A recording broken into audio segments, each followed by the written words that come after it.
नमस्कार, मैं मीनाक्षी सिंह।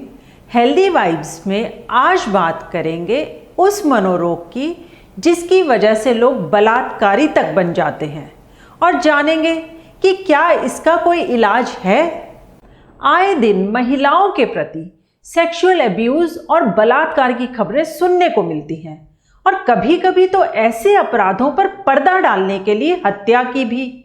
हालांकि पहले के मुकाबले आज समाज ज़्यादा शिक्षित है, तकनीकी प्रगति भी ज़्यादा है, लेकिन ऐसी घटनाओं में कोई कमी नहीं। ऐसा क्यों? जानने के लिए मैंने बात की दिल्ली के कुछ जाने माने साइकियाट्रिस्ट से। तो उन्होंने बताया कि बलात्कार और सेक्सुअल अब्यूज़ के 95% मामलों की जड़ में होता है अपराधी का कंपल्सिव सेक्सुअल बिहेवियर और 5% घटनाओं के पीछे होती है बदला लेने की भावना।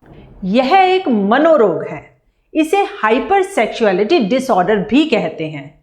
इसकी वजह से व्यक्ति की यौन इच्छाएं इतनी बढ़ जाती हैं कि उन्हें पूरा करने के लिए वह उम्र, रिश्ते नाते, समय, साफ सफाई और जेंडर की भी परवाह नहीं करता।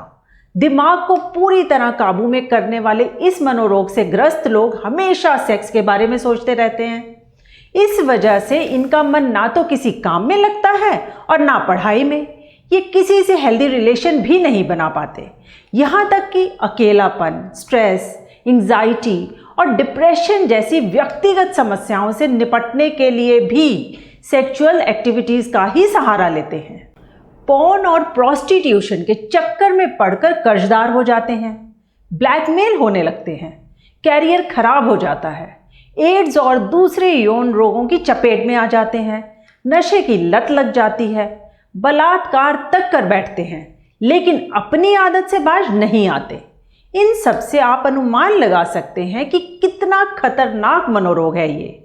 व्यक्ति अपना मान सम्मान, पद प्रतिष्ठा, कैरियर सब कुछ दांव पर लगाकर बलात्कारी बन जाता है। इस बारे में डिटेल में बात करते हुए डॉक्टर ने बताया कि ऐसा होता है खुद पर कंट्रोल ना रहने और सही गलत का निर्णय लेने की क्षमता घटने से। अब सवाल ये कि खुद पर कंट्रोल क्यों नहीं रहता या सही गलत की समझ क्यों कम हो जाती है, तो इसकी वजह है ब्रेन के न्यूरल सर्किट में बदलाव। इस बदलाव की शुरुआत होती है टीनेज से। शरीर में नए नए हार्मोन बनने से दिमाग में उठ रही यौन इच्छाओं की संतुष्टि के लिए टीनेजर्स पोर्न इत्यादि का सहारा लेते हैं और जब वे बार बार ऐसा करते हैं तो इसकी लत लग जाती है। ऐसे में दिमाग एक्साइटमेंट के लिए इंटेंसिव सेक्सुअल कंटेंट की मांग करता है, जिसकी वजह से ब्रेन रीइंफोर्समेंट सेंटर्स में मौजूद न्यूरो सर्किट बदलने लगते हैं और रिजल्ट सामने आता है कंपल्सिव सेक्सुअल बिहेवियर के रूप में। इसके अलावा ब्रेन केमिकल्स का बैलेंस बिगड़ने से भी खुद पर कंट्रोल नहीं रहता। सही डिसीजन लेने की क्षमता घटती है। हमारी सीमा कहाँ तक है, हमें कहाँ रुकना है और किसके सामने क्या बात करनी है, ऐसे डिसीजंस लेने में मदद करते हैं कुछ ब्रेन केमिकल्स जैसे सेरोटोनिन, डोपामाइन और नॉरपेनेफ्रिन। दिमाग में इनका लेवल बढ़ने से खुद पर कंट्रोल समाप्त होने लगता है और सही गलत की समझ नहीं रहती। यह भी देखा गया कि मिर्गी और डिमेंशिया जैसी बीमारियां दिमाग के उन हिस्सों को नुकसान पहुंचाती हैं जो हमारे सेक्सुअल बिहेवियर को कंट्रोल करते हैं। इसी तरह पार्किंसन डिजीज में इस्तेमाल होने वाली कुछ दवाएं कंपल्सिव बिहेवियर को ट्रिगर कर देती हैं। हाइपर सेक्सुअलिटी डिसऑर्डर पर बात करते हुए साइकियाट्रिस्ट ने बताया कि इससे ग्रस्त सभी व्यक्ति सेक्सुअल अब्यूज़ या बलात्कार जैसी घटनाओं में लिप्त हों ये ज़रूरी नहीं, क्योंकि इसकी 3 स्टेजेस हैं और ज़्यादातर पहली और दूसरी तक ही रहते हैं। पहली में व्यक्ति एक इमेजिनरी वर्ल्ड में खुद को किसी के साथ सेक्सुअल एक्टिविटीज़ में लिप्त सोचता है। यह नेचुरल है और ऐसा होता है टीनेज में बन रहे हार्मोन्स की वजह से। इसके बाद शुरू होती है दूसरी स्टेज। इसमें ज़्यादा प्लेजर के लिए वह पोर्न या साइबर सेक्स की ओर मुड़ता है। जब यह सब लंबे समय तक चलता है तो इसकी लत पड़ जाती है और वह पहुंच जाता है तीसरी स्टेज में, जहां वह दिमाग में उठ रही सेक्सुअल डिजायर्स चाह कर भी कंट्रोल नहीं कर पाता। ये इच्छाएं उसकी फर्स्ट प्रायोरिटी बन जाती हैं। इन्हें पूरा करने के लिए कोई भी कीमत चुकाने को तैयार हो जाता है। यह कीमत पैसा, पावर, पद, प्रतिष्ठा या कुछ भी हो सकती है। यहाँ तक कि प्यार के नाम पर भी धोखा देकर इन्हें पूरा करता है। जब इससे काम नहीं चलता तो जोर जबरदस्ती पर उतर आता है, जिसका एंड रिजल्ट सामने आता है बलात्कार के रूप में। अब तो आप समझ गए होंगे कि कैसे डेवलप होती है बलात्कारी मानसिकता। अगर आप चाहें तो इसे पहली या दूसरी स्टेज में ही रोक सकते हैं। इसके लिए जैसे ही बच्चा टीन एज में एंटर करे, उसे फिजिकल एक्टिविटीज़ या स्पोर्ट्स वगैरह में एंगेज करें, ताकि वह मोबाइल, इंटरनेट पर कम समय गुजारे। उसे एहसास दिलाएं कि आपकी उस पर नज़र है। उसके फ्रेंड सर्कल पर ध्यान दें कि उसमें कहीं कोई ज़्यादा बड़ी उम्र का बच्चा तो नहीं। बड़ों को चाहिए कि वे बच्चों को प्रॉपर स्पेस दें, उनकी प्राइवेसी का ध्यान रखें, ताकि उनकी सेक्सुअल एक्टिविटीज़ बच्चों के सामने एक्सपोज ना हो। कंपल्सिव सेक्सुअल बिहेवियर ऐसी मानसिक बीमारी है जो समय के साथ बढ़ती है, घटती नहीं। इसकी तीसरी स्टेज में व्यक्ति अपने परिवार, दोस्तों, आस पड़ोस, यहाँ तक कि खुद के लिए भी समस्या बन जाता है। वह चाह कर भी इससे निकल नहीं पाता।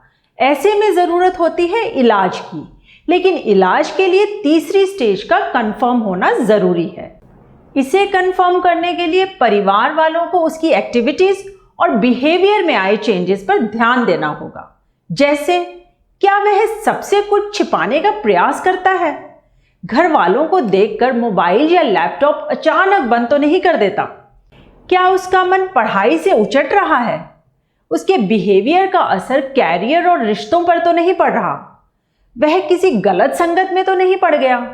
दोस्तों वगैरह से कर्ज तो नहीं लेने लगा? या नशा वगैरह तो नहीं करने लगा? कहीं वह किसी यौन रोग का शिकार तो नहीं हो रहा? क्या अपनी इच्छाएं पूरी करने के लिए पेरेंट्स, टीचर्स, यहाँ तक कि पुलिस वालों की भी परवाह नहीं करता? यदि इन प्रश्नों के उत्तर हाँ में हैं, तो समझिए वह तीसरी स्टेज में है। ऐसे में तुरंत साइकियाट्रिस्ट की मदद लें। निजी मामला होने की वजह से ज़्यादातर लोग ऐसा नहीं करते, लेकिन ऐसे में मनोचिकित्सक की हेल्प लेना ज़रूरी है। इसलिए शर्म छोड़ें और खुद को तैयार करें डॉक्टर से मिलने के लिए। मन मजबूत करने के लिए सोचें कि केवल आपको ही यह समस्या नहीं, दुनिया में आप जैसे और भी हैं। इलाज करने वाले जानते हैं कि यह एक मनोरोग है और वे इसे सीक्रेट रखेंगे। अगर इसके साथ एंजाइटी और डिप्रेशन जैसी समस्याएं भी हैं, तो उनका इलाज कराएं। शराब और नशीले पदार्थों से बचें, क्योंकि इनके सेवन से व्यक्ति का खुद पर नियंत्रण नहीं रहता और निर्णय लेने की क्षमता घटने से बिहेवियर कंपल्सिव हो जाता है। ड्रग्स लेकर यौन इच्छाओं की पूर्ति से बचें, अन्यथा साल 2 साल में स्वास्थ्य इतना बिगड़ जाएगा कि जीवन में कोई इच्छा ही नहीं रहेगी। जहाँ तक इसके ट्रीटमेंट की बात है, तो इसमें थेरेपी और दवाओं दोनों का इस्तेमाल होता है। इसके ज़्यादातर मरीजों को शराब इत्यादि की लत होती है। ऐसे में लत छुड़ाना भी ज़रूरी है। इसके लिए रिहैब की मदद लें। चाहे बलात्कारी मानसिकता हो या कोई लत, सबसे जल्द छुटकारा पाने का एक ही तरीका है, ट्रीटमेंट प्लान पर टिके रहना। पेशेंट को उसकी बीमारी के बारे में शिक्षित करें, जिससे उसे पता रहे कि इलाज बीच में छोड़ने का क्या परिणाम होगा। उसके रिस्की बिहेवियर को कंट्रोल करें।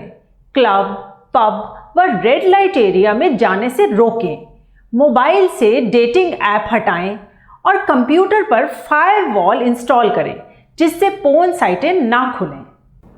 पेशेंट को चाहिए कि वह योगा, मेडिटेशन और एक्सरसाइज जैसी एक्टिविटीज़ को अपनी डेली रूटीन में शामिल करें। पसंद के स्पोर्ट्स ज्वाइन करें।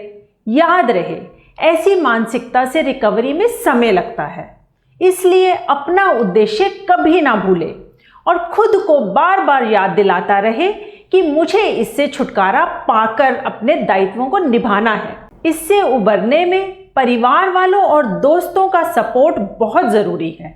उन्हें चाहिए वे पेशेंट का मजाक उड़ाने के बजाय उसे भरोसा दिलाएं कि वह ये सब आसानी से छोड़ सकता है। उम्मीद है आज की जानकारी बलात्कारी मानसिकता को समझने और उससे उबारने में मदद करेगी। चैनल को लाइक, शेयर और सब्सक्राइब ज़रूर करें। इसी कामना के साथ कि सब स्वस्थ रहें।